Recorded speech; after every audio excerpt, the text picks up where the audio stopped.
The year 1722 marked a catastrophic turning point for the once mighty Safavid Empire. Isfahan, its glittering capital, lay besieged by Afghan forces under Mahmud Hotak. For months, the city endured unimaginable suffering, its inhabitants succumbing to famine and disease. Emperor Sultan Husayn, a weak and indecisive ruler, was powerless to stem the tide. The Safavid dynasty, which had ruled Persia for over 2 centuries, was on the brink of collapse. Amidst this chaos, a young prince, Tahmasp, managed to escape the doomed city. He fled to Qazvin, then to Tabriz, desperately seeking support for his claim to the throne. Tahmasp II, as he now styled himself, was determined to reclaim his ancestral birthright. His initial efforts were met with limited success. The country was fractured, and various tribal leaders pursued their own agendas. The Afghans, having captured Isfahan and executed Sultan Hussein, established their own precarious rule. Their grip on power was tenuous, however, and resistance simmered across the vast Persian lands. Tahmasp II, though lacking military prowess, became a symbol of legitimate Safavid authority. He moved from province to province, gathering what meager forces he could. His court was often itinerant, a shadow of the opulent Safavid courts of old. The political landscape of Persia was a mosaic of competing factions and foreign interventions. The Ottoman Empire and Russia, ever opportunistic, seized upon Persia's weakness. They carved out territories in the west and north, further diminishing Safavid sovereignty. Tahmasp II found himself caught between internal rebellion and external aggression. He understood that he needed a strong military leader to unite the fragmented nation. Providence, or perhaps sheer desperation, led him to Nader Qoli Beg. Nader Qoli Beg was a chieftain of the Afshar tribe, a man of humble origins, but immense ambition and military genius. In 1726, Tahmasp II, recognizing Nader's growing influence and martial skill, appointed him as his chief commander. This decision would irrevocably alter the course of Persian history. Nader quickly set about reorganizing Tahmasp's disparate forces. He instilled discipline and introduced new tactics, transforming a ragtag army into a formidable fighting machine. His reputation as a ruthless and brilliant strategist grew with each skirmish. First major objective was to dislodge the Afghan invaders. The Hotak dynasty, now led by Ashraf Khan, had consolidated its control over central Persia. Nader's campaigns were swift and brutal. He understood the importance of decisive victories to boost morale and attract more recruits. The year 1729 witnessed a series of pivotal engagements. The Battle of Maimandust in September 1729 was a resounding triumph for Nader's forces. The Afghans, despite their initial confidence, were utterly routed. This victory sent shockwaves throughout the region. It demonstrated that the Safavid cause, under Nader's leadership, was far from lost. Following Maimandust, Nader pursued the retreating Afghans relentlessly. The Battle of Dangan, fought in October 1729, proved even more decisive. Nader employed innovative cavalry tactics, encircling and crushing the Afghan army. Ashraf Khan's forces were decimated, and his dreams of a lasting Afghan empire in Persia were shattered. The road to Isfahan was now open.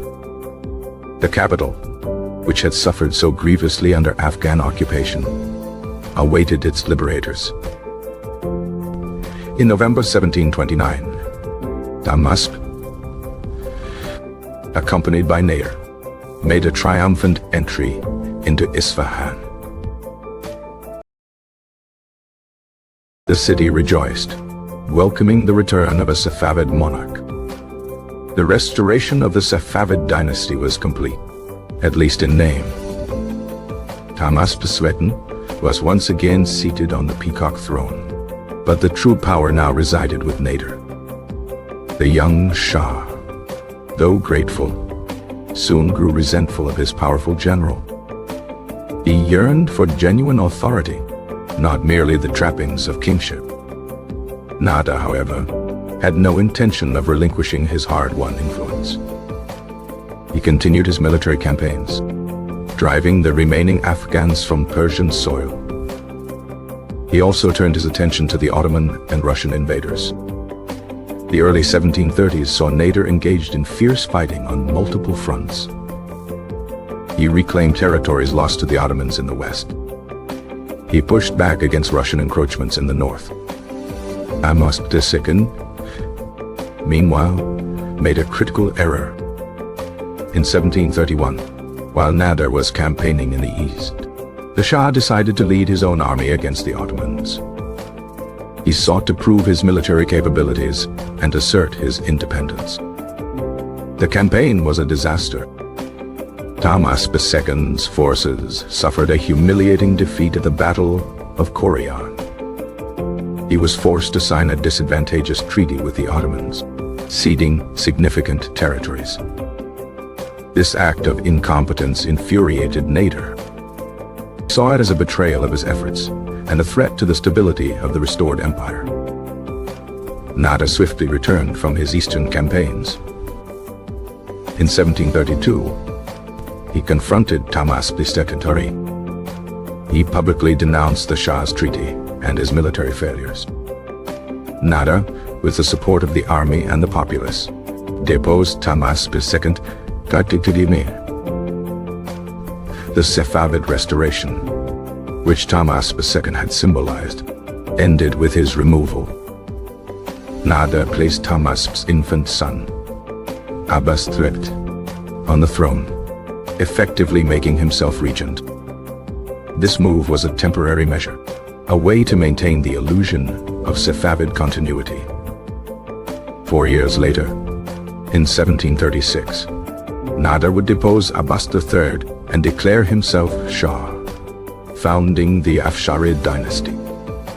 The restoration of Tahmasp II, therefore, was a complex and ultimately tragic chapter. It began with the desperate flight of a young prince in 1722. It saw the rise of an extraordinary military commander in 1726. It culminated in the nominal return of Safavid rule in 1729. Yet, it also marked the beginning of the end for the Safavids as true rulers. Tahmasp II's personal ambition clashed with Nader's overwhelming power. His reign was a brief interlude between the Afghan occupation and the rise of a new, formidable dynasty. The events of these years reshaped the geopolitical landscape of Persia. They demonstrated the fragility of empires in the face of internal strife and external threats. The figure of Tahmasp II remains a poignant reminder of a monarch who briefly regained his throne. But he lacked the strength and cunning to truly hold it. His story is intertwined with the meteoric ascent of Nader Shah. The restoration was less a comeback for Tahmasp II and more a prelude to Nader's own imperial ambitions. The people of Persia yearned for stability after years of turmoil. Nader provided that stability, albeit through an iron fist. The Safavid legacy, though formally restored, was irrevocably altered. The grand palaces of Isfahan once again housed a Safavid monarch. But the power dynamics had shifted fundamentally. The empire was no longer the same. Dreams of a fully independent Tahmasp II were never realized. His brief period of rule was a testament to Nader's military genius. It was also a testament to Tahmasp's political naivety. The year 1732 sealed his fate. The Safavid name would linger for a few more years. But their effective rule had ended. The stage was set for a new era. Nader's shadow loomed large over the land. The restoration was a mirage. It offered hope, then snatched it away. The people watched as power changed hands. The empire continued its tumultuous journey. The memory of the great Safavid era began to fade. A new chapter of Persian history was being written. The echoes of battle still resonated. The cries of victory and defeat mingled. The fate of a dynasty was decided. The will of a powerful general prevailed. The crown was merely a symbol. The true ruler commanded armies. The land was weary of war. The people longed for peace. The restoration was a temporary reprieve. The ultimate outcome was inevitable. The Safavid sun had set. A new dawn was breaking. The legacy of Tahmasp II is complex. He was a king without a kingdom. He was a symbol without power. His story is a cautionary tale. It speaks of ambition and its limits. It speaks of power and its allure. It speaks of a nation in flux. It speaks of a dynasty's end. The year 1722 began the decline. The year 1729 offered a glimmer of hope. The year 1732 extinguished that hope. The Safavid Empire was no more. Long live the new ruler. The history books would record these events. The people would remember the suffering. The land would bear the scars. The restoration was a fleeting moment. It was a chapter in a larger saga. The story of Persia continued. The wheel of fortune turned. The old order crumbled. The new order emerged. The Safavid dream faded into legend. The name Tahmasp II became a footnote. The name Nader Shah became a legend. The empire transformed. The people adapted. The land endured. The restoration was a necessary step. It cleared the way for Nader. It was not Tahmasp's triumph. It was Nader's ascent. The stage was cleared. The new act began. The old actors departed. The new ones took their place. The Safavid era concluded. The Afsharid era commenced. The year 1722 was the beginning of the end. The year 1736 was the definitive end. The restoration was a brief flicker. It was quickly overshadowed.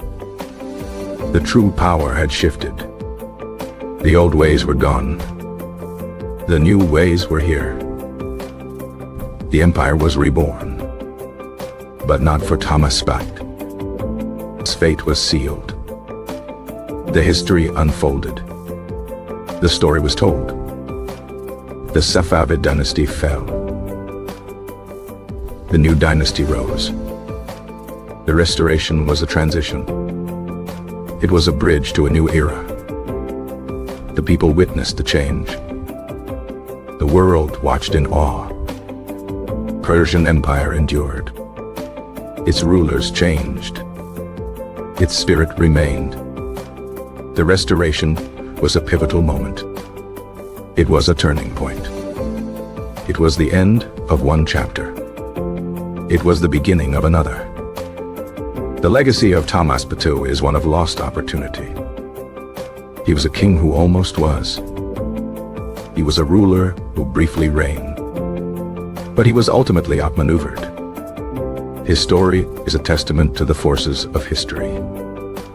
It is a testament to the power of individuals. It is a testament to the resilience of a nation. The Safavid Empire's final act. The restoration was its last gasp. The end was inevitable. The new beginning was forged in fire. The year 1722 was a year of despair. The year 1729 was a year of hope. The year 1732 was a year of reckoning. The Safavid dynasty's final curtain call. The stage was set for Nader. The empire awaited its new master. The restoration was a mere illusion.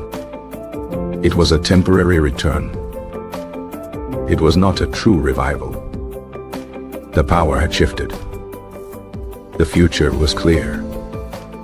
The Safavid era was over. The Safavid Empire, once a beacon of Shiite Islam and Persian culture, had been brought to its knees. Its decline was a slow, painful process, exacerbated by weak leadership and internal divisions.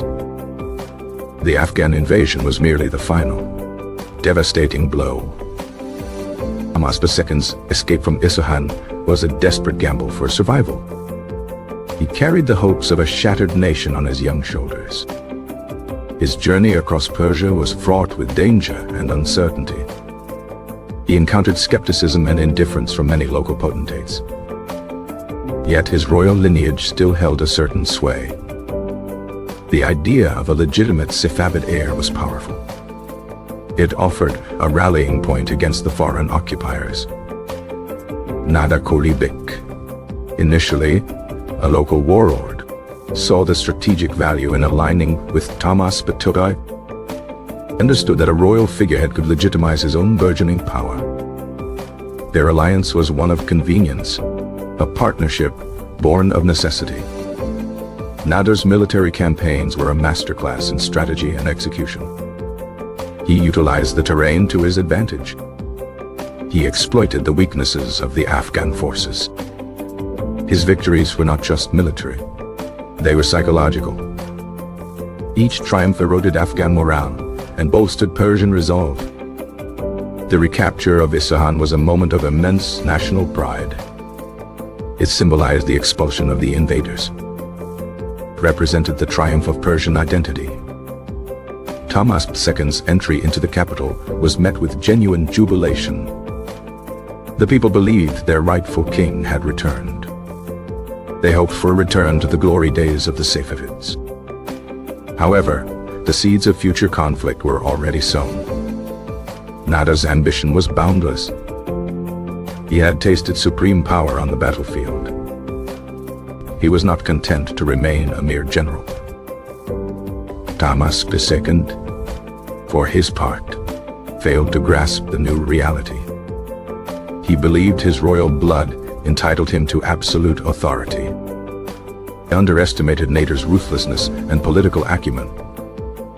His independent military venture against the Ottomans was a catastrophic miscalculation. It provided Nader with the perfect pretext for his deposition. The events of 1732 were a stark demonstration of realpolitik. Power, not lineage, dictated the fate of the empire. Nader's actions were swift and decisive. He secured the loyalty of the army.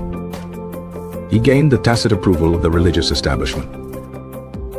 Tahmasp II was stripped of his titles and imprisoned. His infant son, Abbas III, was a puppet on the throne. This allowed Nader to consolidate his power further. It gave him time to prepare for his own ascension. The Safavid dynasty, though technically still in existence, was effectively defunct. Its final years were a mere formality. Nader Shah's reign would usher in a new, albeit short-lived, era of Persian military dominance. The restoration of Tahmasp II was a brief, shining moment. It was quickly extinguished by the rising star of Nader. The story serves as a powerful narrative of ambition, betrayal, and the relentless march of history. It highlights the transition from a dynastic empire to one forged by military might. The echoes of this period continue to resonate in Persian history. The names Tahmasp II and Nader Shah are forever linked. One, a symbol of a fading past. The other, an architect of a new, formidable future. The year 1722 began the unraveling. The year 1729 offered a false dawn. The year 1732 brought the inevitable conclusion for Tahmasp II. The Safavid legacy, though rich, had reached its end.